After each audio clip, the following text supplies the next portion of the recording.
Panamá Hoy, con Gisela Arévalo, Ángel Valdés y Enrique Arosemena.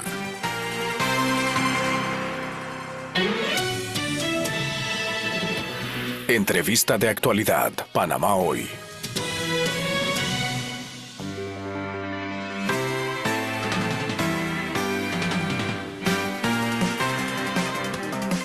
Bien, 7:35 de la mañana, 7:35 de la mañana nos acompaña a esta hora Carlos Guevara Man, él es politólogo, es también docente, es presidente de la Sociedad Bolivariana de Panamá, también columnista de La Estrella de Panamá y también analista de Radio Panamá, contratado recientemente. Muchas gracias, buenos días Enrique, un saludo especial, feliz inicio de semana. ¿Cómo está? ¿Cómo está? Oiga, ¿cómo ha visto estos cierres de campaña? Hay movimiento, algunos han optado por no hacer el acostumbrado cierre de campaña multitudinario en un lugar grande, se hablan de recorridos a nivel nacional. ¿Qué nos han dejado los primeros cierres de campaña?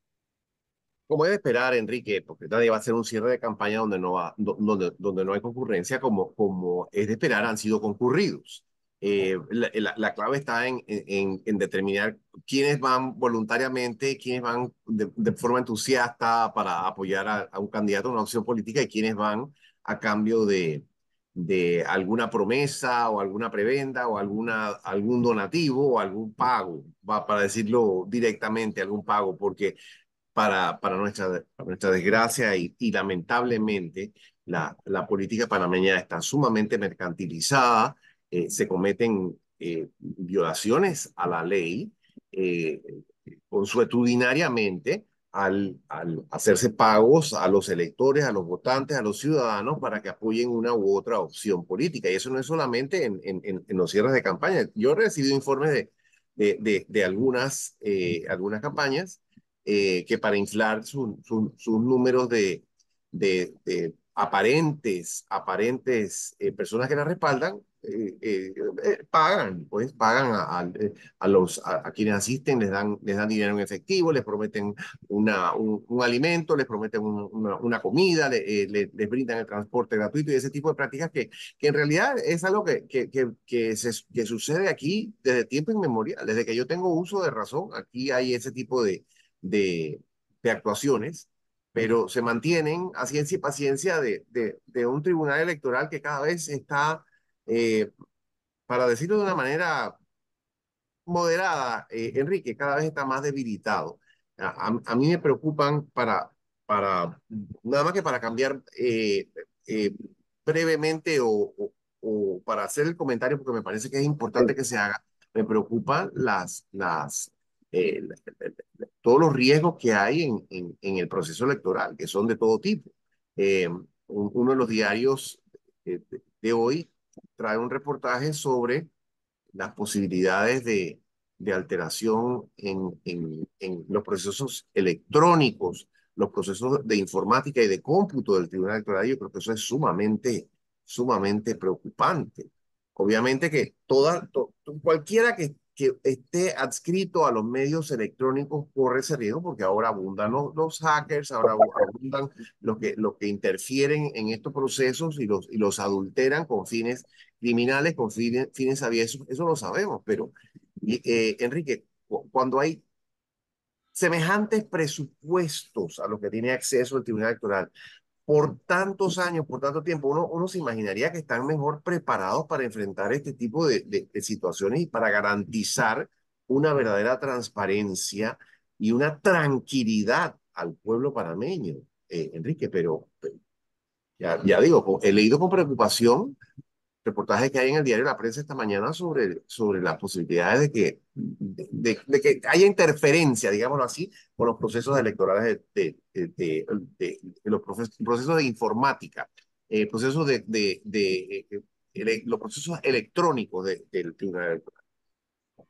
Sobre todo con la tecnología, y hay quienes tienen el dinero para pagar que se hackeen este tipo de resultados, pero nos tocaría al tribunal también hacer la inversión necesaria para contrarrestar este posible escenario de un hackeo de este sistema.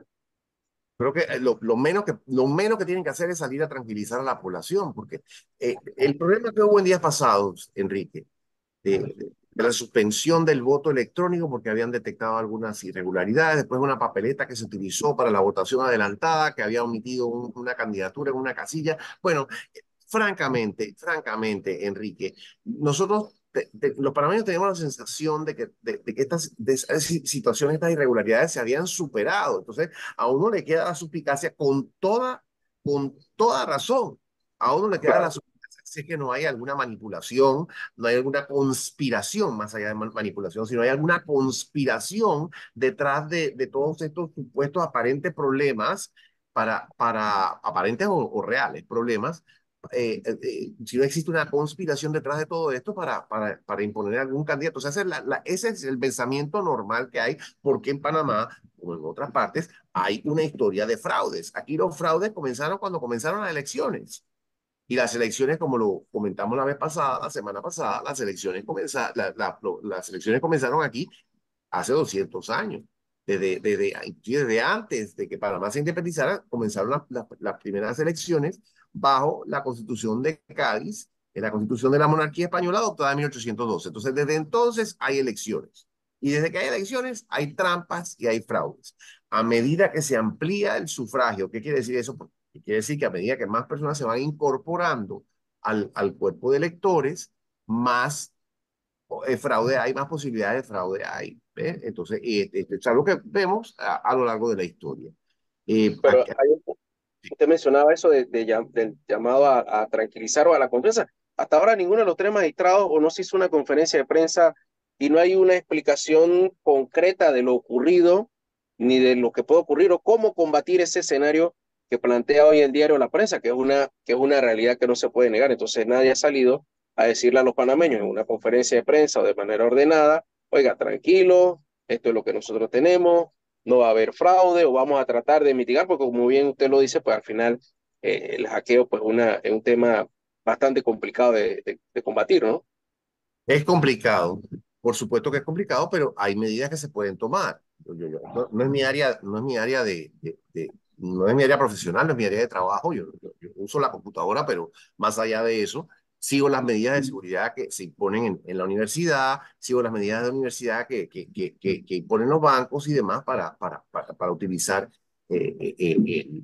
los medios electrónicos. Sin embargo, eh, hay manera de salvaguardar esto, hay manera de resguardarlo, lo sabemos, porque este no es el único país que depende de los medios electrónicos para hacer los conteos de los votos, para hacer la transmisión de datos. Es muy preocupante, Enrique, y verdaderamente uno va sintiendo ya la frustración con este proceso electoral. Es una conversación que he tenido yo con varias personas. Verdaderamente ya quieren que llegue el 5 de mayo y que se define esta situación de una vez por todas porque estamos todos con los ánimos crispados, con los ánimos sobresaltados y el Tribunal Electoral tiene mucha culpa en esto. Mucha culpa porque no han transmitido, sinceramente, no han transmitido a la población una sensación de tranquilidad y confianza, con decisiones extrañas, con actuaciones aún más irregulares. Y entonces, en medio de toda esta situación, los vicios, triquiñuelas y trampas de siempre. Porque, a ver, Enrique, hay que ser franco. Aquí, para inscribir una candidatura, para ganar una primaria, para ganar una elección, para registrarse como candidato independiente, aquí corre el dinero para comprar a los adherentes, corre el dinero para comprar a los votantes, ese tipo de situaciones a ciencia y paciencia de las autoridades. Es una política sumamente clientelista la que tenemos en este país. Es una política de muy bajo contenido ideológico. Cada vez hay menos. Hay una propuesta por aquí, una propuesta por allá. Alguien que dice que va a crear 500.000 empleos. El otro dice la cuenta de la factura de luz va a bajar a $5. O sea, hay propuestas así de ese tipo, pero no hay un planteamiento ideológico, programático. Mira, esto es algo que hemos perdido, porque cuando comenzó la política también, ¿no? Cuando comenzaron las elecciones, hace 100 años, perdón, 200 años, en las primeras etapas, la política era más programática. Inicialmente había conservadores y había liberales. Y los liberales sabía a favor de qué estaban y los conservadores sabían a favor de qué estaban. a poco eso se fue perdiendo en Panamá. Muchas otras partes también, no solamente, pero hablamos desde Panamá, porque aquí es cuando vamos a tener las elecciones en la semana entrante, o la semana entrante no, en unos días. Sí, Entonces, había esa diferencia programática claramente establecida entre las opciones electorales, pero eso se ha perdido ya. Aquí no podemos diferenciar claramente entre un candidato y otro en términos de ideología. Se podría decir que porque no hay propuesta sino oferta. O sea, estamos como cuando uno va al almacén, yo te lo vendo en 99 centavos, yo te lo vendo en 50. Hay mucha oferta, pero no propuestas reales. Y cuando se abre una propuesta, es que yo le propongo algo a usted y le planteo la estructura de cómo lo voy a hacer y le demuestro que lo puedo hacer, pero da la sensación de que hay una competencia de ofertas. claro. Más allá de todo eso, Enrique, la sensación que da es que algunos candidatos están dispuestos a decir lo que sea y no solo a decir lo que sea, sino a hacer lo que sea con tal de adelantar o promover sus posibilidades de triunfo, por más irreales que sean. ¿Ves? Por más irreales que sean. Aquí se presentó una demanda de inconstitucionalidad contra la candidatura de José Raúl Mulino, que es una demanda de inconstitucionalidad que no tiene ni pies ni cabeza, no tiene sensatez, no tiene entidad, no es un asunto razonable, sencillamente es algo que se hizo para enredar el proceso electoral. Y la Corte Suprema de Justicia admitió eso, entonces ahora no falla. ¿Ves? Entonces, digo, por una parte, si no fallan, como es su costumbre en muchos casos, porque hay muchos casos que engavetan y los dejan ahí por 20 años. Eso es una irresponsabilidad. Pero bueno, si no fallan, por lo menos, llegaremos a las elecciones con el panorama más o menos claro. ¿Ves? Pero hay reiterados llamados a que se dé un pronunciamiento de la Corte Suprema de Justicia Sí.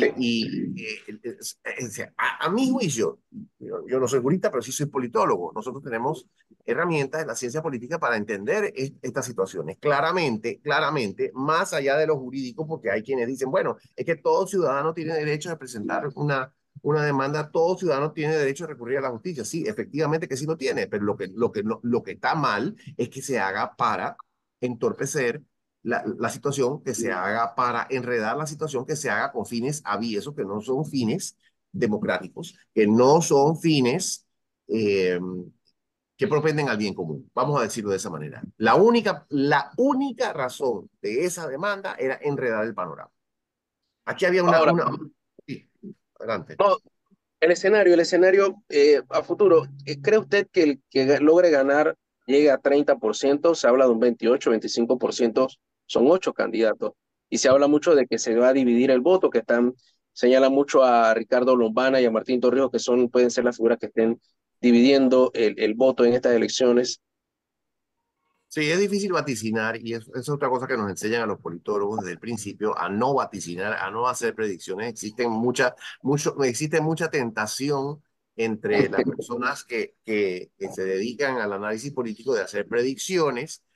Yo digo que ese es un indicio de suficiencia y de arrogancia. Yo trato de mantenerme al margen de eso porque, a fin de cuentas, Enrique, los resultados electorales son producto de la voluntad humana y no hay nada más cambiante y nada más variable que la voluntad humana. Y de un minuto a otro puede cambiar el escenario político, de un minuto a otro puede suscitarse alguna circunstancia que persuade al electorado, una mayoría o una porción significativa del electorado hacia una opción o hacia otra.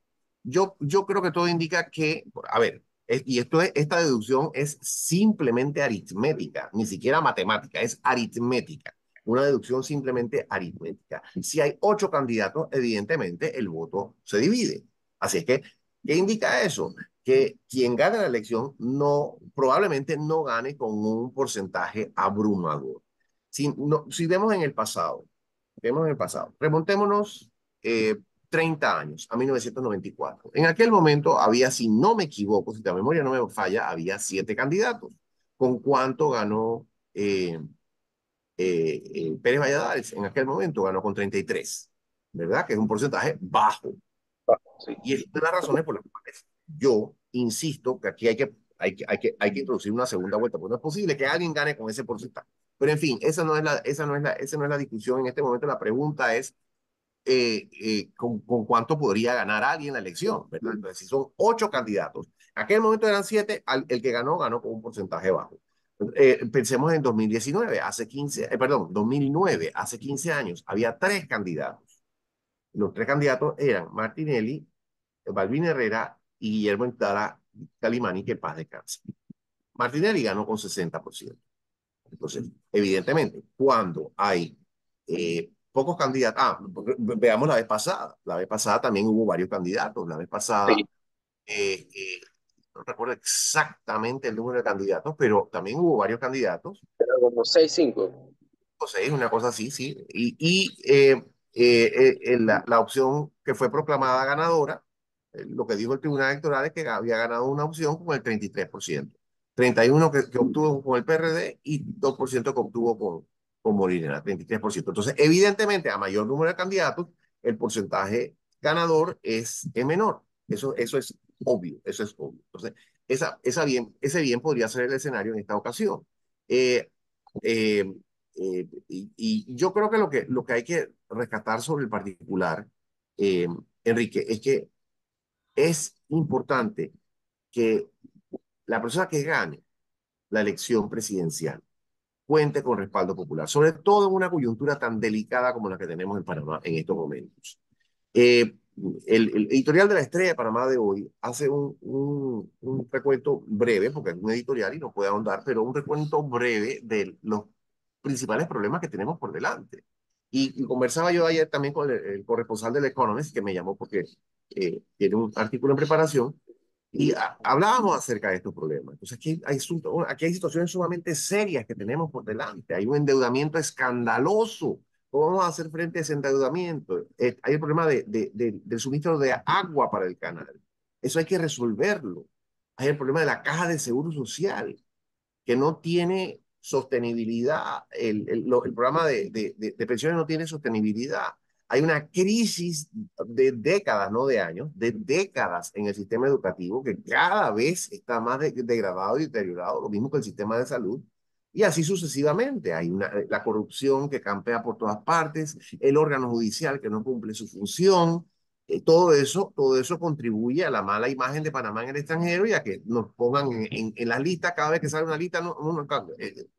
A ver, esas listas son unilaterales y son injustas, pero no, el punto para nosotros es que nos ponen en esas listas, nos conguean. ¿Pero por qué? Porque en gran medida porque aquí hay tanta corrupción y porque hay un órgano judicial que no funciona. Entonces, todos estos son problemas que el gobierno va a tener que enfrentar. Y para enfrentar la problemática nacional es fundamental que haya respaldo popular. Entonces, quienes dicen que la segunda vuelta es ficticia y la segunda vuelta lo que indica es un respaldo ficticio, que la segunda vuelta lo que indica promueve componendas y arreglos oportunistas. Aquí siempre ha habido componendas y arreglos oportunistas. En la primera vuelta, en la primaria, en todo ha habido componendas y arreglos oportunistas. Eso por una parte. Por otra parte, sí es verdad que la legitimidad o el respaldo que indique puede ser efímero, pero así es siempre. Así es siempre. El respaldo que existe es el respaldo que se demuestra en las urnas, es un respaldo en un momento, una fotografía que se toma en un momento. Sin embargo, es mejor tener ese respaldo que no tenerlo. Es mejor que alguien llegue a la presidencia con el 50% más uno, por lo menos, de la votación, que con un 33 o con un 30 o con un 28. Enrique, aquí ha habido casos insólitos. Hablamos de los casos en la presidencia de la República. Pérez Valladares en 1994 con 33% y Laurentino Cortizo en 2019 con 33%.